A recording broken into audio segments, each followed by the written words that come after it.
बोला बोला शेरा वाली मैया की।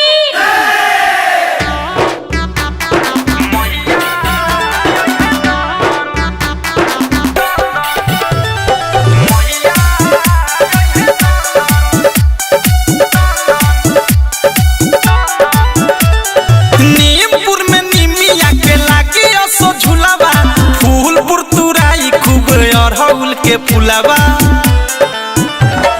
पूजापुर में पूजा होई नाही बाटे तुलावा, भागपुर में भाग परे पैसा चढ़ी खुलावा।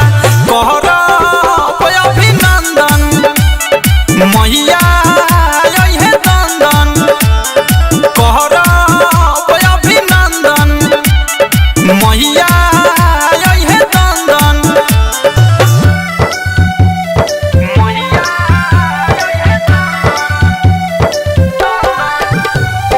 बोला बोला थाने वाली मैया की।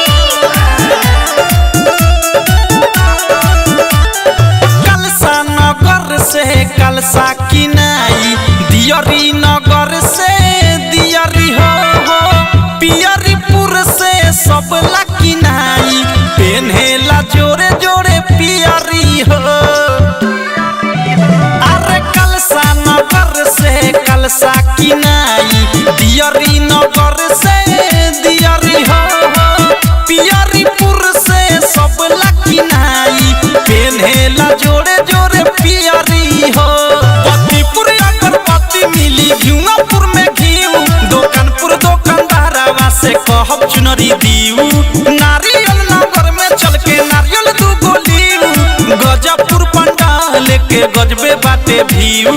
कहर अभिनंदन मैया अइहे दंदन, कहर अभिनंदन मैया अइहे दंदन।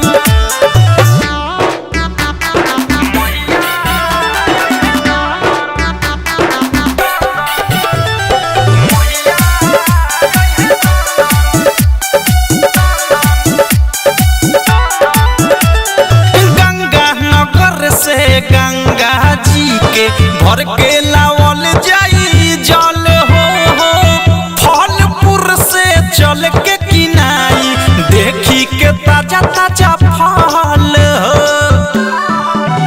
अरे गंगा नगर से गंगा जी के भर के लावल जाई जल हो, फलपुर से चल के किनाई, देखी के ताजा ताजा फल हो। मलहोरी गांव से मालिन के बोलाओ अब की बारी, लालेपुर से मैया लाकी नहीं लाले सारी, अवध से प्रेमी गोलू कर तैयारी, जिंदगी संवर जाई बीरजस बिहारी।